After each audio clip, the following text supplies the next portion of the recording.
Okay. All right, welcome back to the Sweet Shots podcast, live from St. Andrew's Room at Sweet Shots, Fargo, North Dakota. This episode's a big episode for a myriad of reasons. That's a vocab word. Look it up at home. First one we're recording, so YouTube's actually going to have some videos. You can look at our mean mugs as we talk. So Video recording. Recording. We've recorded the audio before. Obviously. Yes, audio recording. Now we get the video along with it. And then the biggest part of the podcast, we've got Tom Hoge in the room today. Tom's a recent PGA Tour winner from Fargo South High grad, right? Yep. Bruins.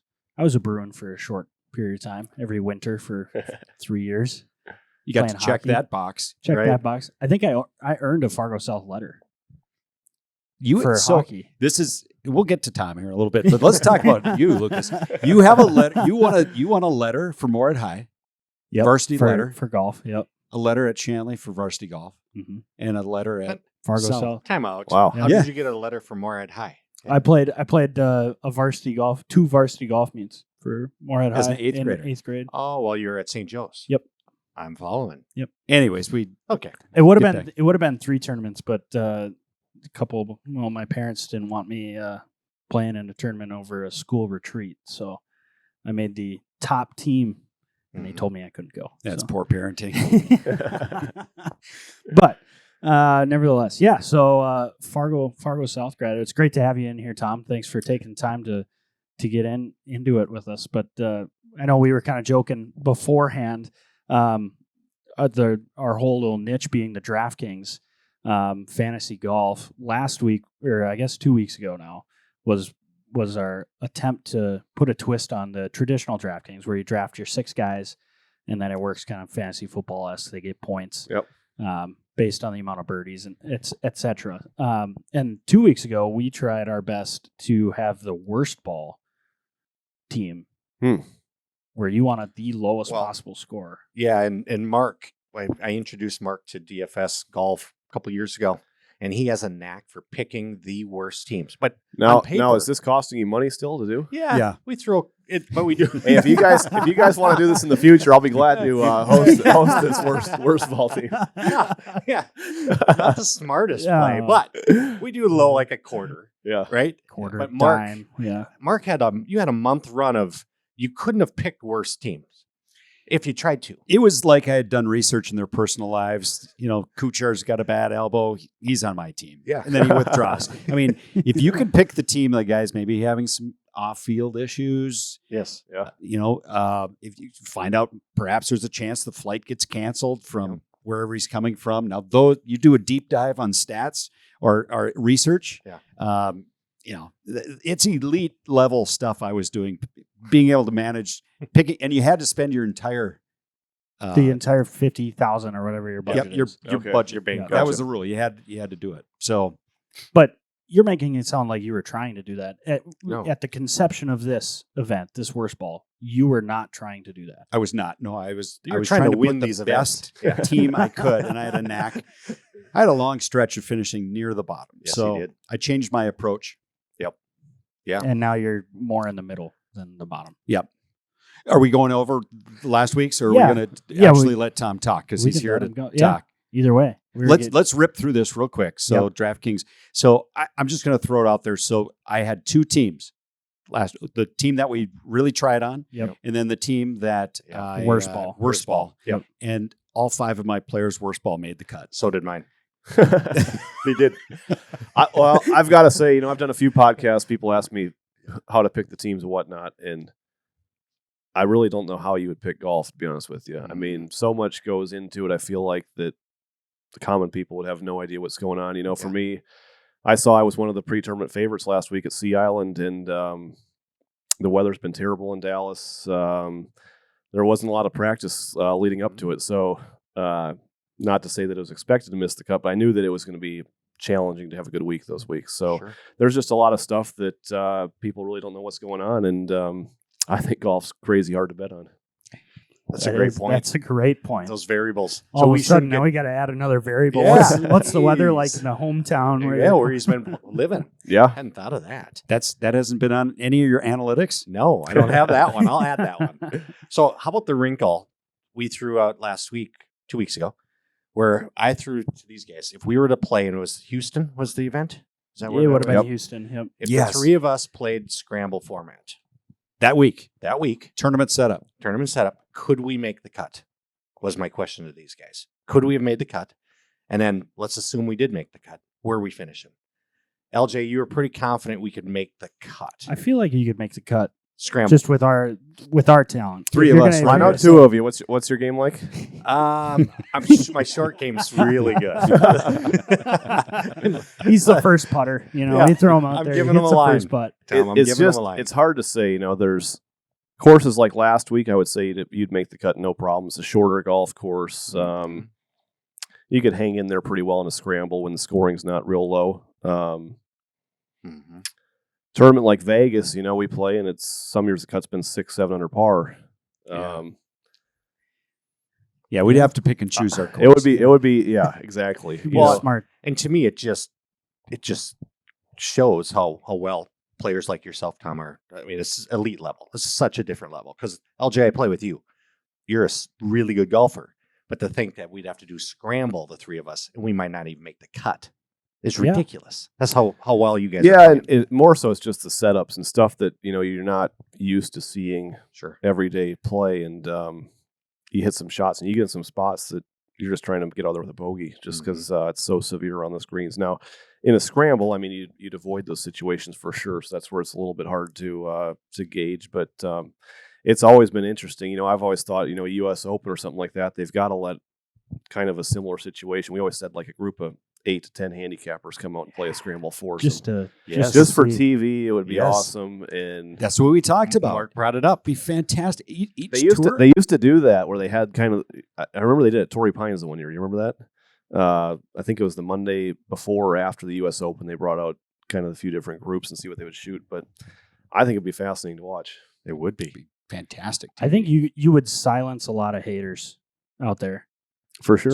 Just I mean, it's people like couch cushions. especially on weeks that get real firm and fast. Yeah. Long rough. You know, Bay Hill we play, and it's brutal out there. You know, you're setting your putter down on dormant Bermuda greens that the putters, you know, there's no friction, so the Yeah, putter's the kind of putter's sliding sliding. around behind the ball, and Wow. you're living right on the edge. So that's where I would just love to watch a 8 handicapper and see what they would do in some of those spots. That was That's me. we got the opportunity to play Bay Hill. Was that 2 years ago now? 2 years ago.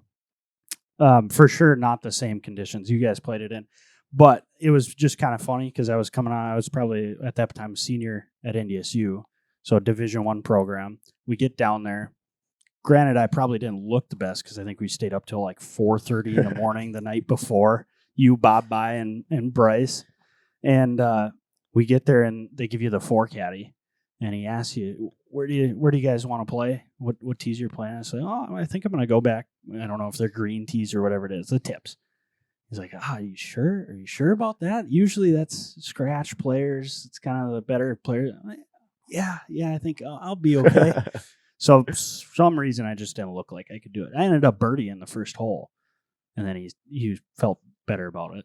Yeah, he was somewhat impressed that somebody from North Dakota come out of the snowbanks Right out of the snowbanks. and you birdied 18. You had a few birdies that day. I did. We can forget about Anyways. the large numbers on the other holes. I think but that's where I sent you the picture. Your name. Do you share a locker with? Because in the members' locker room at Bay Hill, Mhm. the tour players, when it's your week to play, you just go in and take over the locker room. Yep. Right. Yep. Probably happens at a lot of places. Yep, everywhere. But do you share? Is there a locker with Andy Anderson's name on it there? Remember do you remember? I Do you remember? I don't remember that. You probably get a lot of stuff sent to Yeah. you, but your name was on a locker, and I think right next to there's a member, Andy Anderson, which legendary Fargo Country Yeah. Club member, Andy Anderson. So, anyways, but those are Bay Hill stories, but that was a good. I mean, having not getting to experience Bermuda up here and going down and playing on the dormant Bermuda, even in some of the college events. I forget, we played in Florida Gulf Coast event down there my junior year, and that was it's so different from what, even if you're traveling around, it's so different. Bermuda is just a special. That's my question for Tom. And we just go ahead. got off I was down caddying for Lucas playing in the National Assistance Championship, and the Bermuda was something obviously we don't experience. How do you handle the different grasses? Has it helped being out there a little while? So now, okay, I know this grass in California. I know this grass in Texas.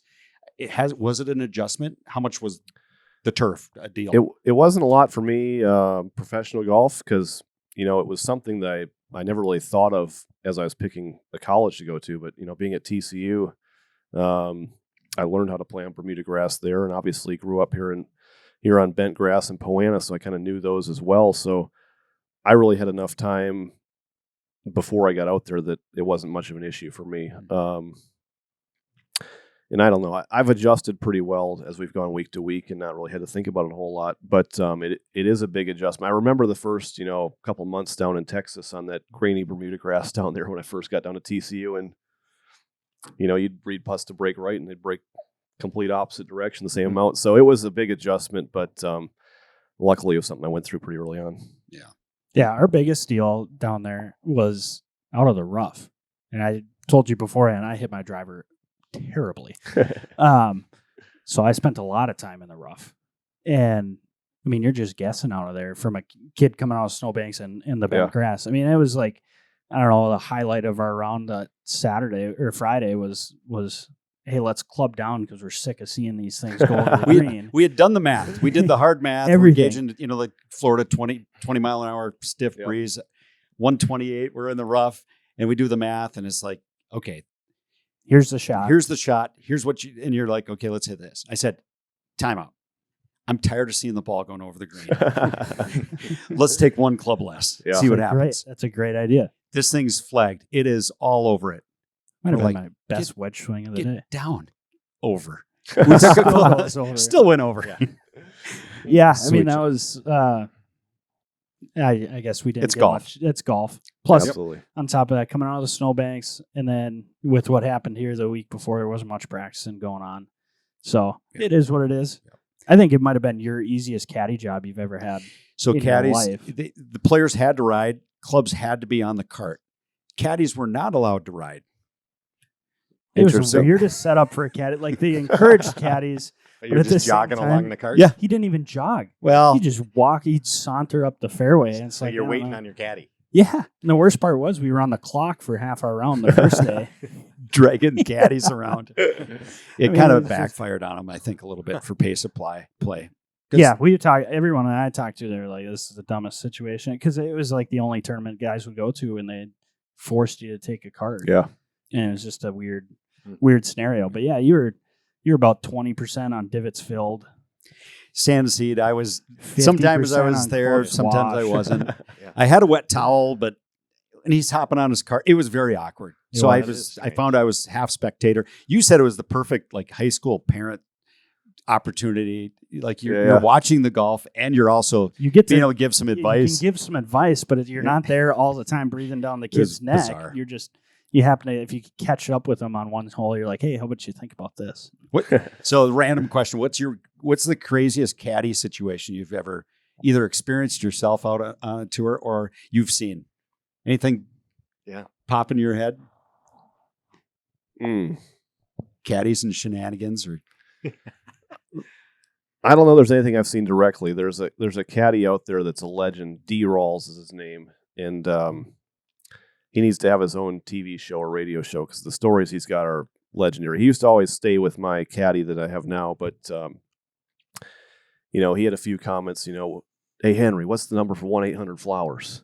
And they saw a commercial for Jurassic Park at one point, and he had to ask if dinosaurs are still real. So just to set the stage a little bit. But one of his legendary stories that makes the rounds out there is they were playing at Quad Cities John Deere. 16th hole is a par 3 there, 150, 160 yards. And his player, I think it was Steve Marino at the time, asked him what direction the wind's blowing.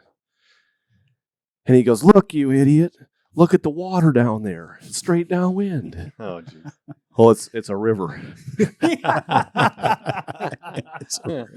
Oh, no. So they flagged it, came up short. It was into the wind. It was into the wind. Oh, no. But he's got a number of those stories that are out there. The standard caddy deal is 10% if you win. So one of the years he was caddying for a player that was leading at Pebble Beach going to the back nine, and they're walking on the fairway. He goes, "What's 10% of 600,000?" Uh-oh. He did not hang on to that win. Yeah, So, that's good. Oh, yeah. Well, you mentioned Pebble, and I tell you that watching that event, for listeners that didn't maybe have a chance to watch or know, I think you mentioned as you introduced Tom that you're a winner on the PGA Tour. Not only did you win on the tour, but you won it. If you're not going to win a major, I mean, if you win at Pebble, that's got to be, it's right up Iconic. there. Yeah. And it's one of those events, just the timing with folks in the northern part of the country. I'm always tuned into what's going on at Pebble, that tournament. I have a number of questions for you about that tournament. Are we okay? We're off script here. Yeah. Okay. Go for it. But can you just touch on what winning at Pebble means? I mean, was there a period of time where it took to really sink in, or did you know what was going on at? yeah, what I did it mean to mean, you? look, I certainly would have taken a win anywhere at this point. You know, I've been on tour for 8 years, and I certainly appreciate how hard it is to win because it hadn't won in the Corn Ferry Tour. So if I would have won Puerto Rico or one of these opposite field events, I would have been thrilled still. But it's been cool. You know, as friends and stuff have taken trips back there over the summer and whatnot. They've got a shadow box from some stuff from my win, and just seeing all the pictures and everything. You know, it's I hate pretty to cool. interrupt that real quick. So you said shadow box was stuff from your win because we saw that at PGA Golf Club when we were down there. They had shadow boxes from the champions. Did you actually give them stuff from the rounds you played? I gave them a wedge that was in my bag at the time, I think, and I also gave them a shirt that I was wearing on Sunday. Okay. So that's in there. I signed a few things. There's a fedora in there that I did not wear along the way to the win. my wife always laughs about that one. She's like, "Man, you should try that hat out more often." But It could be your signature look now. You and Rory Sabatini. That's your guy. the Slovakian, yeah. I sorry to interrupt, but we were But we were talking curious. about that. Like, yeah, they had stuff from the PGA Championships, and it was like, are guys really giving them the wedge that they played with? Wouldn't you want to keep that wedge in the bag? I mean, I switch 60-degree wedges probably every 6 weeks to 2 months. You do? So, Okay. That makes sense. yeah. And, but, you know, going back to it, you know, Pebble Beach was a spot that, to be honest, I never really liked playing my first few years on tour. I kind of always struggled there. The weather was a little bit iffy most of the time. And I would say it was the Pebble Beach U.S. Open. That would have been 2019 maybe, where we kind of went into that and I was looking at it more. I'm like, this course really should fit my game a lot more than the results that I've had to this point. And it kind of changed things for me. And we actually took a trip out there with my dad and brother and wife to play last summer before I won. It was kind of funny. I had a similar deal. I tried to play the back tees there as well, and they didn't really want to let me do that. No way. There were a few caddies making some comments about me walking all the way back on 9 and a few of the holes of the U.S. Open tees, but just a cool place. And, you know, to always be able to go back there and share those memories will be pretty cool. Yeah. That's unbelievable. Yeah. So the final 9 there in the shots that you have to hit, actually, it probably starts earlier than that. Number 7, we use number 7 here, and we have a hole-in-one contest. It's a Progressive pot Yeah. that someone's going to make this on 7. That shot on 7, that week the weather was probably pretty decent, but it's an 87-yard shot roughly downhill, right? Yep. Can that actually get scary, that shot, or not? I mean, have you played it under conditions? I've never played it when it's been too bad. I mean, most of the time I've been there, it's been downwind or cross. You know, there's all the legendary stories hitting 6 irons and stuff there that are pretty cool. That I don't know. I want to experience that, but yet I don't. 'Cause I don't know if I want to be on Pebble Beach on a day like that. But that golf course that day when you were playing like 8, and all of a sudden you got to really play some golf. 8, 9, 10. That's it's an interesting golf course for people that haven't been there because the first 7 holes in nice weather are super easy, and you should be 3 or 4 under through 7. And then 8 through 10 is just a brutal stretch there. You just try to hang on, and then it's pretty tough coming in. But I had been in contention enough.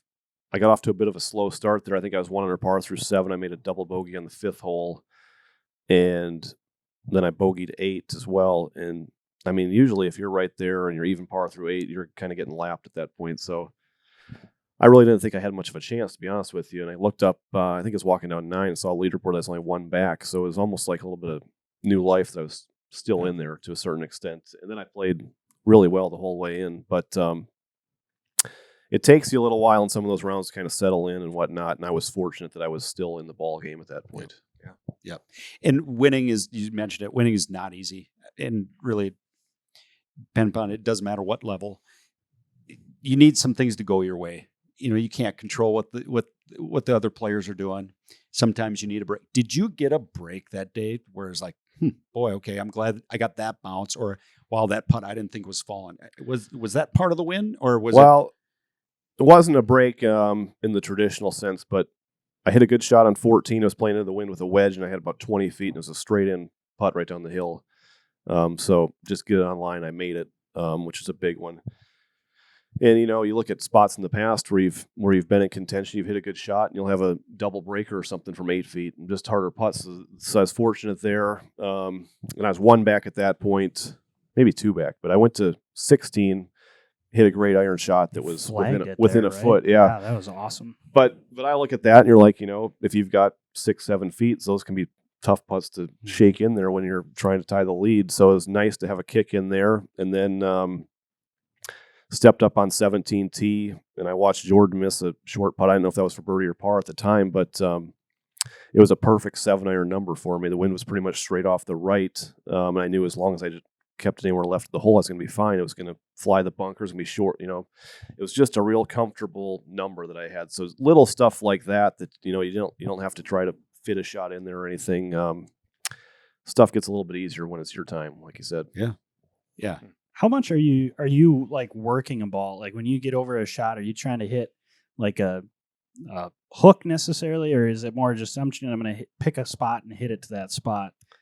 And I guess, how much do you work a ball? A lot of that would have to do with yardages and stuff. If you've got a comfortable shot like 17, pretty much just trying to hit a straight shot, fly at a certain number, and not worrying about that much. But I would say conditions dictate that more than anything. If you get in wind, or if you get real firm conditions where you've got to be real specific on where you're landing the ball, that's where you might focus more in the flight. But for the most part, I hit it pretty straight or a little fade, if anything, is kind of my go-to shot, and I stick to that primarily all the time, unless the shot really calls for a draw or I need to fit it with a certain number to get a little extra out of it.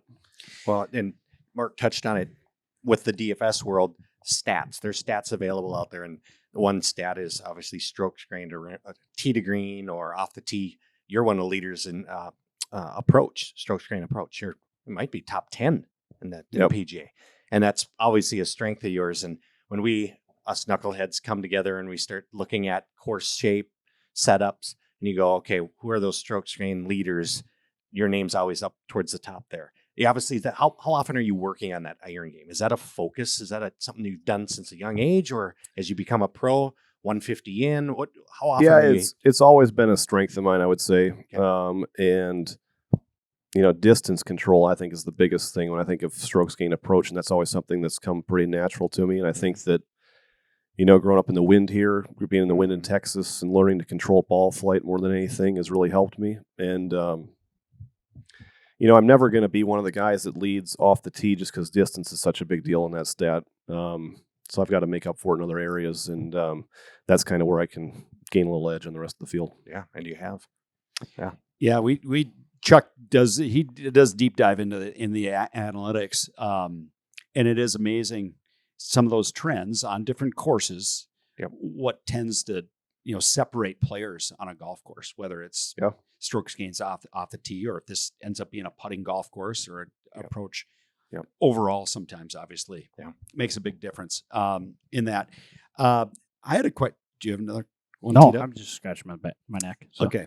Were you thinking we have to raise hand now? Yeah. No, I was classroom scenario. So I've asked you this question. We were doing a radio show. I think you phoned into a radio show. We were with Colpack, and I asked the question about And it was early on with Scott Fawcett and Decade Golf. And I was kind of reading all about Fawcett. I don't know, maybe you know Scott or I don't know him personally. Okay. I know a Decade. Yep. So you start talking proximity to the hole, short siding yourself, bogey avoidance, all this stuff.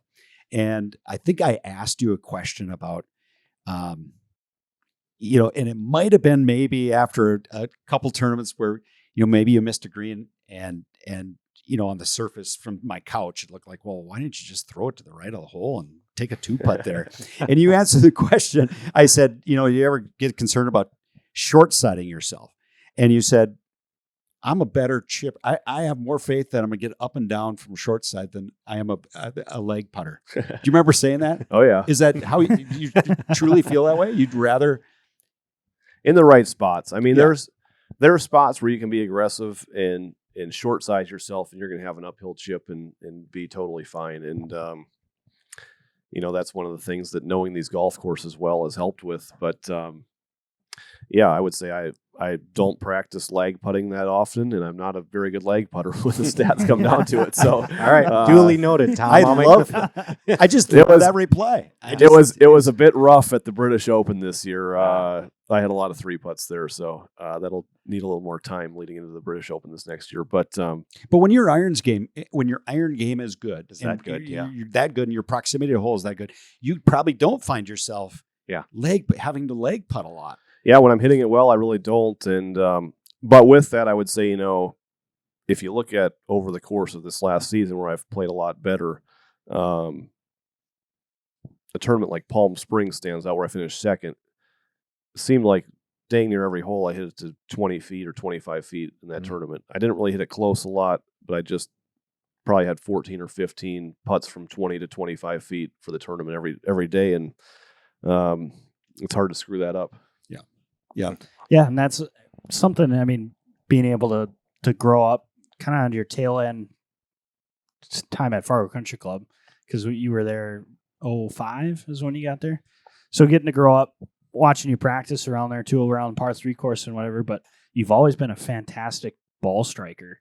And walking down the range at Fargo Country Club, you know Tom's on the range. It's a different sound? It's a different sound.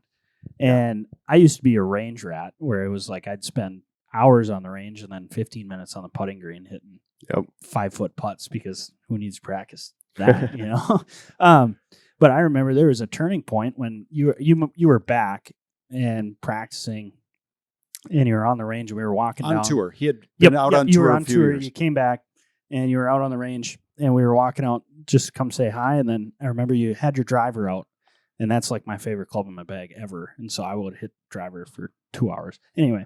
And you're hitting driver, and it sounds great, but it wasn't up to your standards. And you say, well, that's not going well today. And you put it back, and you walked over to the putting green after talking with us for a little bit. And I thought that was the most amazing thing ever. I was like, this guy's on tour. He had some success on tour, and he just put his driver away after hitting 3 balls that he didn't think were that good. I was like, that changed my mindset. And that's like, it just doesn't have to be perfect. Yeah, I mean, I kind of joke. Scott Hamilton's my swing coach now, and I always ask him, I'm like, am I the worst range player you've ever seen? Because I still am about the worst driver of the ball you've ever seen in the range. But I don't put a lot of stock into that usually. I kind of wait and see what I do on the golf course. And, you know, it's funny. I'll talk to people early in the week, different people looking for place bets and asking how the golf game is. And I'm always like, well, we'll find out come Thursday, because it's kind of a different game come Thursday, see where we're at. It is different. I mean, once you set foot on a golf course, like playing wise, and I've found that personally, whereas like, and people joke about it too, where it's usually a bad range session means a good round and vice versa. But it is different. I mean, I've had days where it's like, I swear that I was playing a cut on the range, and all of a sudden I feel more comfortable on the course hitting a draw. It just is what it is. And then you go out and you shoot a couple under, and it's like, okay, that felt pretty good. What did I do? I have no idea. It just found a way to. It was funny this year in Vegas a couple months ago. I felt like I was hitting it terrible, to be honest with you, Tuesday and Wednesday, and I think it was Wednesday after the Pro-Am. I had Titleist reps build a new driver and everything. And it took a little while, so I didn't hit it all before we played Thursday. I shot 63 on Thursday. Wow. I don't know if I missed a fairway. Wow. I still haven't hit that driver yet. I've got it at home. But but yeah, like you said, you know, stuff's just different come Thursday. For me, it's focus, it's rhythm of kind of getting in the rounds, and it's kind of a wait and see to see what we got. Yeah. You mentioned Vegas, and not to step on your toes here, but with Vegas, and we recently made a trip down to Vegas. No golf, but it brings up the point because there's hardly any hockey. Hardly any. There's bad hockey is what we watch. But it brings up the point. I remember, I think the quote came from Jordan Spieth after your win at Pebble Beach, and he mentioned something along. Someone asked him, at what point did you think Tom was gonna close it out? And he said, once you'd gotten the lead, something along. I'm paraphrasing at this point, but something along the lines of once you'd gotten the lead, you knew you were gonna win. He knew you were gonna win because you were gonna end up playing a little more aggressive because that's how you played at the craps table. And is this true? Is that close to what he said? You've heard I don't know this. if you've heard that. He's had a quote before, so I like this. It went back a long ways before. It kind of went back to 2018 when I almost won in Hawaii. Doug Ferguson. Right. Doug Ferguson's an AP writer, and he had asked me. He's like, we had asked Jordan, because there was stories that we played craps together at John Deere and whatnot, and same thing. I was leading then. Jordan said, "Oh, he'll close it out because he saw the way that I play craps." But yeah, it's a great compliment. But I don't know how related they are. But yeah, we'll get into craps in a little bit because that was one of my questions too. Okay, talking systems. But anyways, oh boy. So I got a question: is there certain players that you enjoy? Like, hey, if I'm paired with so and so, it's going to be a good day. I get asked this a lot, and I would say yes, and I completely draw a blank without having a list of guys in front of me to know who it would be. But generally, I would just say I enjoy playing with faster players, just because you get in a good rhythm and away you go. But I've got to where I've played with so many guys now out there a lot that not a lot of difference, I would say. Okay. How about the? I remember just looking at the picture at Fargo Country Club Bag Room, but you did get to play with Tiger Woods. That I forget where that was. I first played 2015 at Wyndham. It was my rookie year on tour, and then we played. It was the day that Kobe died, actually, right before COVID hit at Torrey Pines on the Sunday, and then we played once more on the Sunday at the PGA Championship during COVID. So 3 times now. It's pretty cool. Every one of them. They're incredible days. Yeah, and that's, talk about getting to play with him your rookie year. Nerves, right? Obviously, that's got to be something that you got to take into consideration with. He always draws a crowd wherever he's going.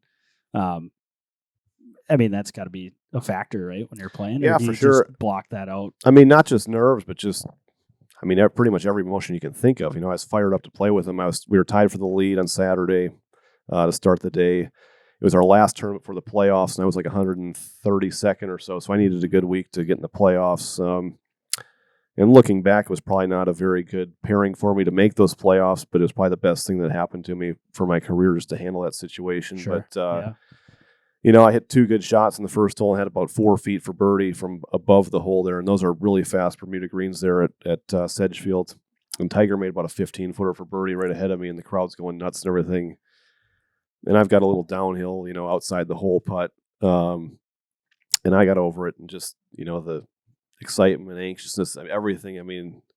It was like you could hardly get your body still to putt that thing. And I hit a little lag putt down there from 4 feet just to try to keep it close, and away we went. But at that round, it took me probably 6 or 7 holes to really settle into it and feel like I was feeling well, just kind of get all that emotion out of your body. But when I played with him at Torrey Pines, it's kind of a similar deal. I hit it down the fairway, and kind of a lot of those same feelings standing over the iron shot. Just a lot going on.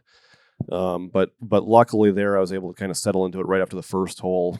And I noticed early on that round how slow Tiger was moving, how slow he was walking, doing everything real deliberately to kind of find his rhythm.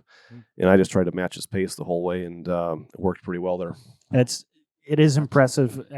You're not the only one, just through interviews that we've watched, but just the way that Tiger's has influenced the game. You watch how he plays a hole. We've talked about it. That's how he won his Masters. He was just so methodical in plotting his way around the golf course. He wasn't overpowering it. And for guys to emulate that and to go back and be like, that's what the greatest, arguably, we had that debate last time too, arguably the greatest player. That's how he does it. I mean, it's got to be awesome to witness up front. Yeah. To do it The circus, though, that's going on out in the gallery, people running. Yeah, it's crazy. Here's some wild stuff out there, and you feel for the guy that's what he goes through every day of his life. But Right. but he's awesome to play with. You talk to him a bunch, and he's also great that he'll let you go first. If it's close, just to hit before everybody's really going crazy around the greens, and he's easy to play with, so I enjoy it. Oh, that's cool. That's nice. That's not to pivot too far because we'll come back, but his first tournament back this year is the next tournament, December 1st, the Hero World Challenge. So this is his first time playing. Yeah, he hosts it. Yep. Is that an event you're in, Tom? I'm actually playing the Pro-Am for that. So just the Wednesday Pro-Am. It's only I think it's a 16 or 18 man field, kind of off the world rankings. So I didn't quite get in that one, but I'll be down there for a couple of days and hopefully see all the guys. That's Bahamas, right? Yeah, Nice it's about to little- go to. Yeah, Nice. decent spot. I have so many questions. President's Cup, not getting No on that team. I mean, how does that sting? Does that? What's your thought? What's your take on that? You feel like you should have been on the team? You wanted to be on the team? I do. imagine? Yeah. Yeah, I mean, probably pretty much everything. It stings. It's motivating. I don't know. I felt like I didn't really have a good. I was on the outside looking in for sure to start off that week, and then Will Zalatoris got hurt and made it known that he couldn't play the President's Cup because I felt like things were pretty well set with the 12 that they had, top 12 guys, and I was 13th at the time on the points list. And you could certainly make a case. Aaron Wise was playing well at the time. He had played well at Quail Hollow in the past, almost won. JT Poston had a really strong second half of the summer. He's from North Carolina where the President's Cup was played. There were a lot of guys that I felt like were kind of vying for that last spot. It felt almost like a qualifier, so to speak. So the Sunday playing at the Tour Championship, there's so much money on the line. It was weird for me because I think Aaron Wise might have been playing in the group in front of me. I was beating the rest of these guys. My focus was on the President's Cup, trying to make that team. And I found myself more watching what these guys were doing the whole way than really worrying about what I was doing and trying to play well. So it was a little bit of a tough day out there. I still had a good finish. I mean, I finished 10th. Yeah. I finished ahead of all of those guys, and right when we finished, I had a call or Davis Love had texted and wanted me to call him. So I felt like it was a pretty good sign at that point, and he told me right away that they weren't picking me. They were picking Kevin Kisner. So it was a tough one. I mean, look, I'm 33. You don't know how many of these situations I'll be in to make a team like this. This was probably the best chance that I had. So it was tough to see that one on TV. Sure. I bet. And moving forward, that conversation with Davis Love.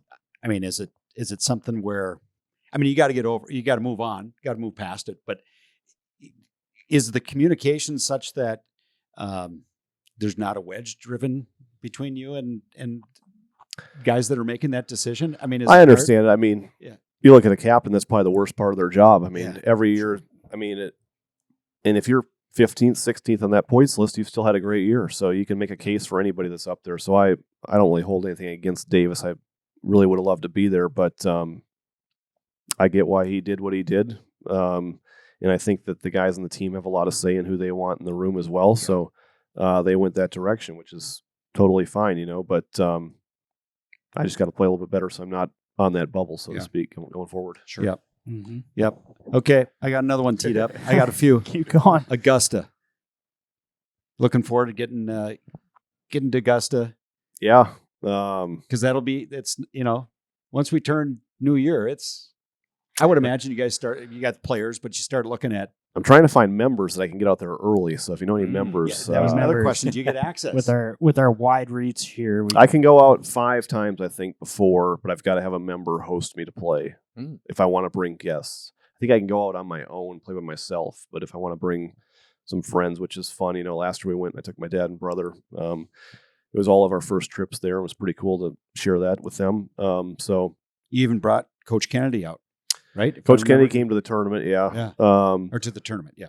Yep. So Yeah, it's a spectacular place. You mentioned Augusta. Everybody asked me what it's like to describe it, and it's one of the places that's really, it's hard to describe. It's hard to put into words, just how incredible the experience is there and what it's like, because it's so unbelievable. It's the one place where you have such high expectations for it, and it exceeds all those expectations. It's great. I've described it. It's like Disney World for golfers. There's just something to do, something to watch every corner. The architecture of the golf course itself, and it's been said, the TV doesn't do it justice. It doesn't. Let alone having to walk it and play it. But we went in 2012, and I remember it like it was yesterday. And the place is just amazing.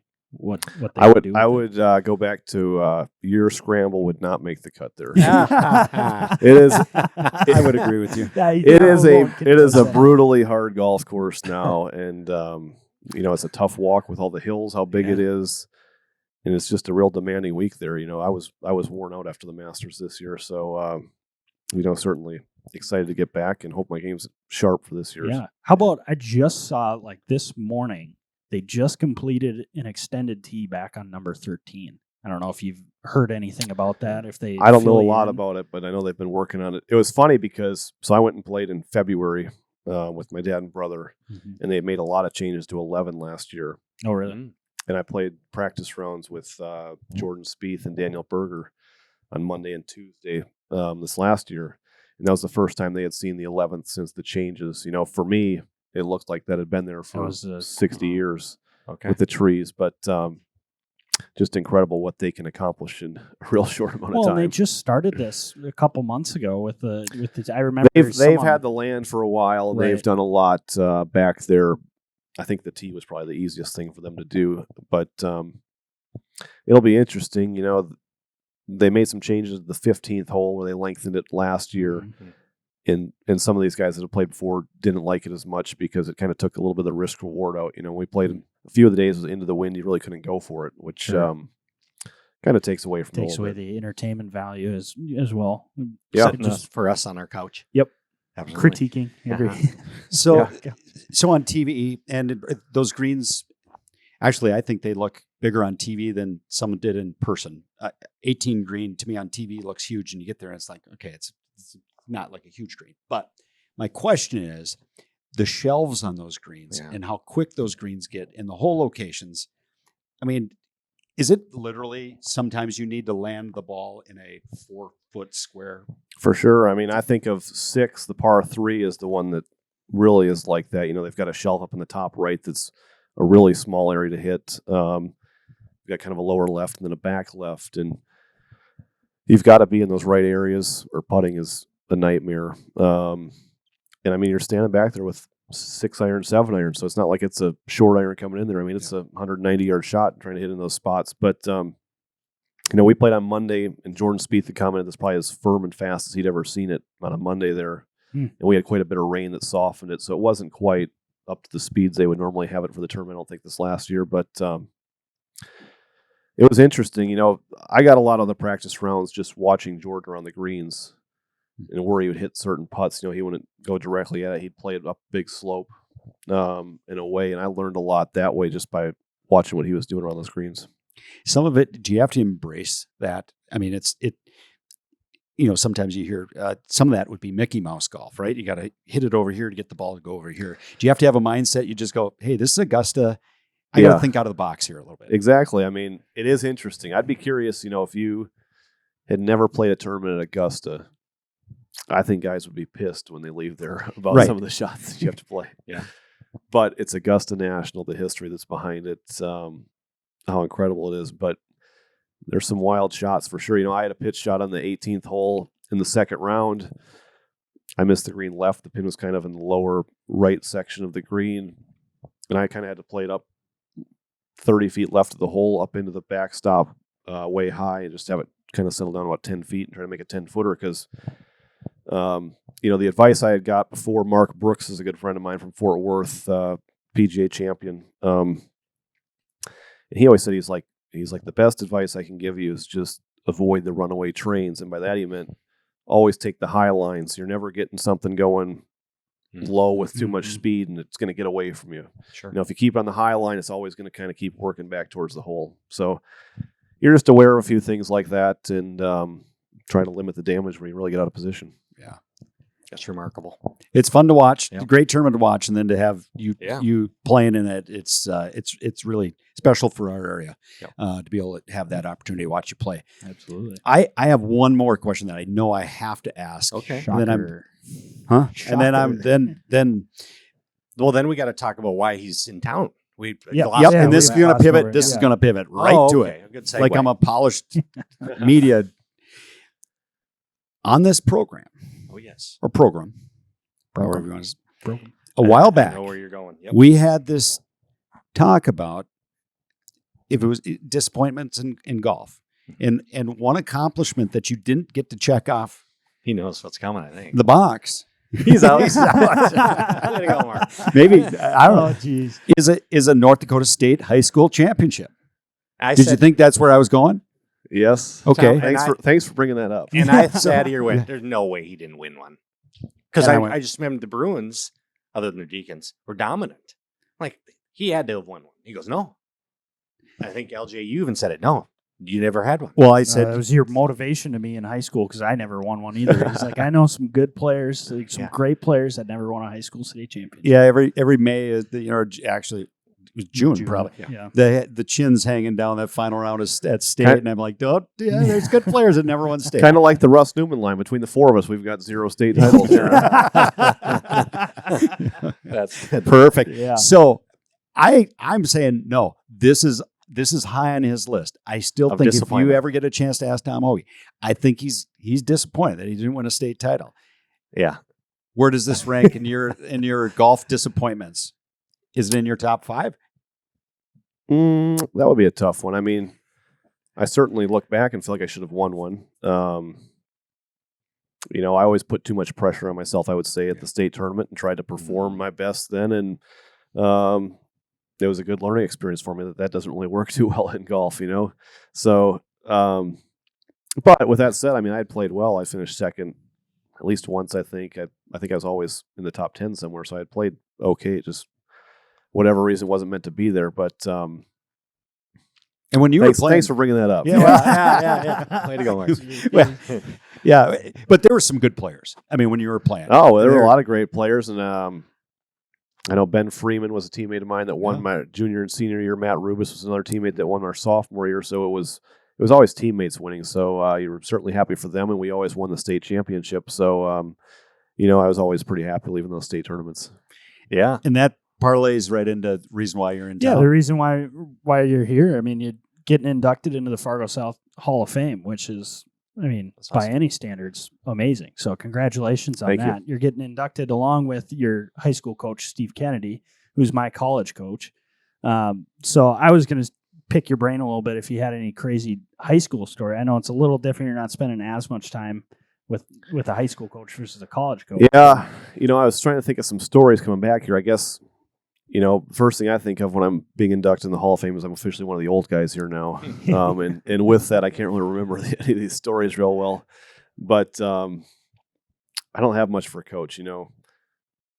All I can think of with Coach is just the environment that he created there at Fargo South. It was so competitive. There were so many good players, but it was so much fun in practice every day, and he always made it fun, and you had a smile on your face. And I think he's done that all through Fargo South at NDSU now, and just has that legacy, and he just has such a positive impact everywhere that he's been. I wish I had some more stories that I could get to him because it would make it a little more interesting. I was going to say the no. one that I think he brought up, and I don't know if it was the case with your squad or if it was a different squad, but it was going into the state tournament and it wasn't looking great, and he picked out a FedEx truck that was driving by, and he said, that right there, that's a good sign. That FedEx truck, we're going to win this.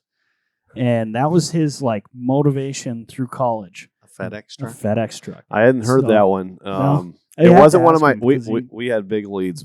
All I all suppose, year. yeah, you But, guys are probably. Even over the Deacons at the time, really. Pat Thomas and I'm Yeah, trying to think who else was on the squad there. Yeah, Thomas Dominated them. I'm sure you guys Thomas. did. You have a very good team. We got the payback in my So were you years. Andy's but- age? No, Andy would have been probably 10 years older than I was.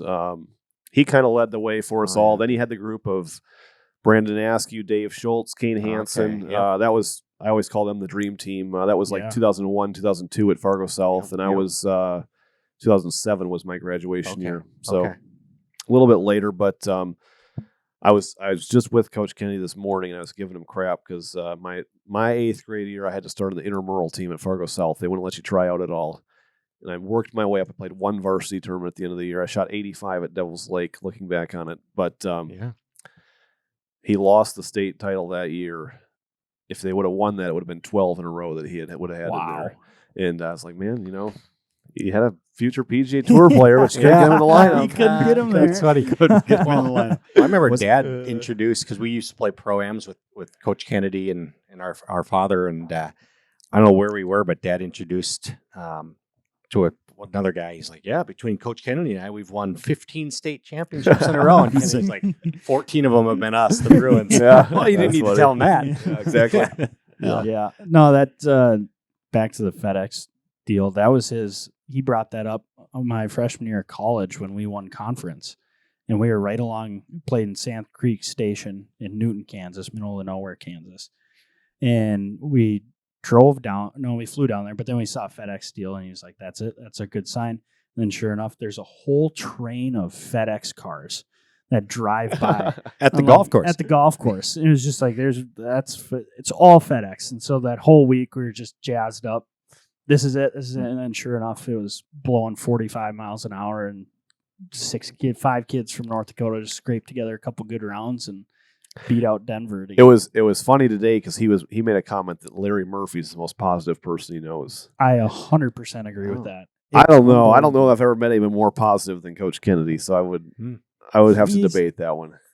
I think I've seen him just because I think college kids can get in a little more trouble than some of the high schoolers. There have been some times at practices where it was like, that was a little scary. I haven't seen him like that before. We did have one moment that he got a little hot. So my junior year, don't think we had any other seniors, but Eric Galt was a big hockey player. I think he was down in Nebraska playing juniors, so he missed the first month or so of our season. And he came back. We always went to breakfast, either Village Inn or Randy's. So we were at one of the breakfast spots. Randy's. We were going to get in the van to go to the tournament then. And I had sat shotgun for the first month of the season. So I was just going, and we had a big standoff outside the car, and I wasn't going to back down. And Coach was pissed. Normally he's playing music the whole way, whatnot. I think we were going to Grand Forks, and there was not a word said the whole way up to Grand Forks. And I think the team played incredible that day. I think we shot under par as a team, but that was our one sign of Coach Kennedy like that. What I enjoyed about Coach Kennedy, and I got to I've known him from playing pro-ams with him. He's good friends with our dad, your grandfather. But watching him coach NDSU, he's not a swing technician. He's not going to jump into your golf swing. Probably in high school, he wasn't doing that as well, but he would use different techniques to get guys out of a funk. He might be walking down the fairway, and it might be, let's hum a tune. Or just what change song are you thinking about? Yeah. And I really enjoyed the fact that he had different methods than maybe traditional coaching. Did you experience that in high school? I mean, he wasn't jumping in working on your golf swing in high school. Right? That was kind of back in the time, though. That was back when the coaches played, and Grandpa was. They were first off. They'd be done in about 2 hours. Exactly. Oh, I don't know how best gig in the world. No, but I just think, like you said, he would never jump in and on the technical side, but he just created an environment in practice where you were always playing the par 3 or chipping contests or putting in a real competitive environment. But it was fun at the same time still. Yeah. That's awesome. That's talk about coach's way of getting you out of a funk. And I wasn't necessarily in a funk, but my senior year at NDSU, final hole at conference, I'm walking up 18, and he does the thing where he walks up with the seniors, final hole, all that good stuff. And we didn't really have anything to talk about. I think I just bogeyed 17, and I was not down, but I think I was under par at that point. So I was trying to make a birdie coming back in, and I piped the drive down 18, And we were talking about a kid, he hit iron off 18 and it was downwind. It was like, why would you ever do that? So we were having fun with that. Then it got quiet. Walking up the fairway, I got a 100-yard wedge shot left in. Final hole, NDSU career. He looks over at me and he goes, hear what happened to Diesel? And he was my teammate. And he was struggling that day. I said, no, coach, what happened to Diesel? He got the shanks on hole 6. Oh, no. I got a 100-yard wedge shot left in for my final approach shot of my college career. He's telling me my teammates got the shanks. You just used the S word. Yeah, Thanks, and that's Coach. $1. That's $1 swear word to him. That's $1 in the swear jar if you say shanks. And he's up. He's got the. Maybe he didn't say shanks. He said hosels or something like that. Okay. But it was like, yeah, thanks. That's exactly what I wanted to hear right before I hit this wedge shot into the 18th. One other Kennedy story playing on Pro-Am. I don't know how Dad set this up, but he said, I looked over at Steve, and Steve always wore shorts to these Pro-Ams. Yeah. And he goes, Steve, I'm not saying your legs are skinny, but I just saw a wood tick crawling up your leg, and this requires a video. Yeah. He did say that. I'll never forget that. Multiple times. Yeah. He might have used that every round. That's good. So.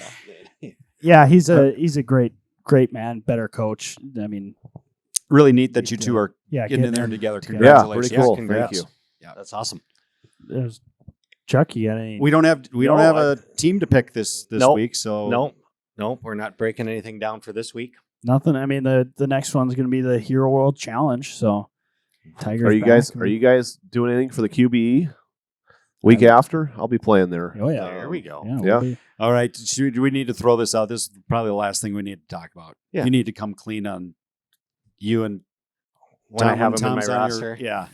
Well, so I went and confirmed because last year I had a knack of putting in my lineup, and then you wouldn't play real well. So I'm like, I'm the jinx. And then when I didn't put you in, you'd play really well. So I'm like, okay, I'm going to stay away. Well, this year, CJ Cup, I had you, and you played well. Yeah.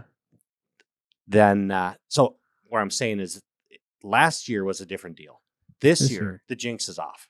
So, Well, that's good news. really good news. Oh, Yeah, you're relieved to hear that. Yeah. So when we were prepping for this, I'm going, oh, I am the ultimate jinx for Mr. Hoge. I'm not even going to put him in lineups. But I've verified. You're not the jinx. I'm not the jinx. you're not the jinx I'm okay. anymore. Now, you guys, every week you're just throwing them in. You're not even Oh. looking at stats. You've been doing that. I pretty much. I had you early a couple of years ago when people wouldn't. I mean, you were the best value pick out there. Yep. Yeah. Literally. So now, And I'm he's- more the stats guy. So I'm looking at those strokes gained when you're in a top 10 strokes gained approach. I'm like, yeah, this course is set up for Tom. So I'm just pumping you in there. These guys are Byron just- Nelson. I'm a Texas. I like you in Texas. And anyways, So where's Yeah. the event in a couple weeks?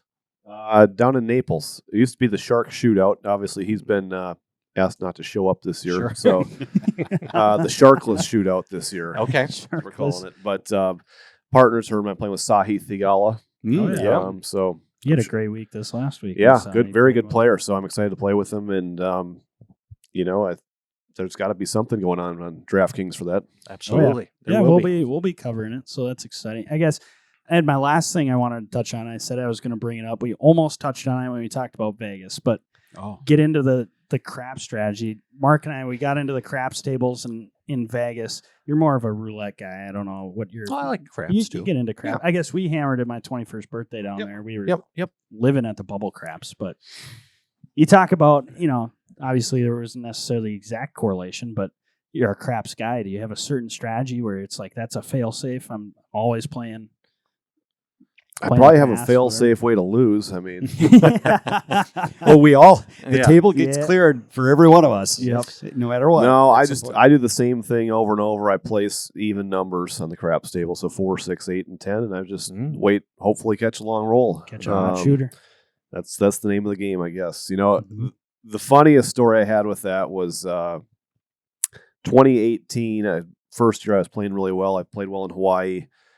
We were down at Scott Hamilton's the week after Bay Hill. I was just seeing him for a day and heading home, and I was with my wife Kelly on a Monday. And I was like, hey, we should go to Vegas Thursday through Saturday. I've never been there for the NCAA basketball tournament. I've always wanted to go. I bet it's crazy. And it was Sweet 16 week then. So Like we could, get there, watch the games Thursday, Friday, we're out.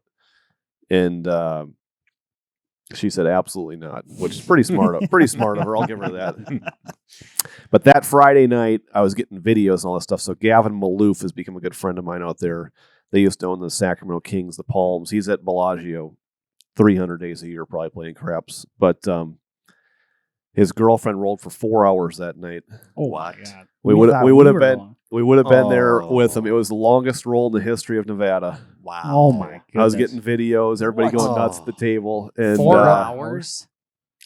yeah, I was like, well, I should probably quit the game after that. I could have been there and I wasn't. And there were some big 6-figure wins on that table that night. And it's the stuff you dream of as a That's craps insane. player. Yeah, And I missed it. for a while. We were 50 minutes 50 between the minutes two of each. us. Shoot, I'm just hoping for 20 minutes these Yeah, I days. know. Yeah. But yeah, 4 hours. There was a lot going on in between there, a big story. But but regardless, I think he said he started with $60 on a 6 or 8 to start the roll, and he had 18,000 on it when it 7'd out. Oh, my God. So you think about how many numbers you're rolling Think at of all that. time. Wow. 4 hours. That's crazy. Well, hopefully everyone gets their chance at a long roll Yeah. out in Vegas. But I don't know. That's about all that I got. I don't know if you guys got any stragglers coming in. But No, Nothing. Just big thank you, Tom, yeah, for spending absolutely. time. And maybe, I know, Mark, you're going to maybe have him hit a shot at Pebble if you had time to quickly use the technology. Putting the pressure on me. You'd mentioned that. Yeah. Well, yeah, this thing out here, this golf venue Yeah, we got, Mark. yeah, we're gonna hit. We're gonna hit Oh. a driving range So behind us. the joke is usually we do this in the morning time, and our cleaning crew are out there moving tables. We equate that to the greens, like crew, the Yeah. grounds Being crew, mowed. They're mowing the greens. and I mean, blowing the leaves yep, off. it's stuff. consistency. You'll hear it out there. Although they did it early this morning, they got the course ready to go. That, and you're kind of like the rules officials testing out the whole locations once they finally got it. Oh, yeah. cut. There you go. That too. No, I was going to challenge you. I think that we might have had a couple beers last night where we were talking about that. We did. 87-yard shot, Pebble number 7, but we're going to do it with an 8-iron. The question is, what's the adjustment for 27 degrees outside here? I might need an 8-iron to get it there from 87. All right. No, we really thank you coming in here to Sweet Shots, and congratulations on the Hall of Fame. The community takes pride in a lot of what happens in this region sports wise, and just know, and I hope you feel it. This community and region's behind you. We're really happy for you, and everything you get's deserved. So congratulations. Thank you. Yep. Appreciate it. Thanks a bunch, Tom. Yeah, it's been fun, guys. All right. We'll catch you next time. Again, no tournament to go over this week, but next week we'll get right back at it. So thanks again. We'll catch you next week.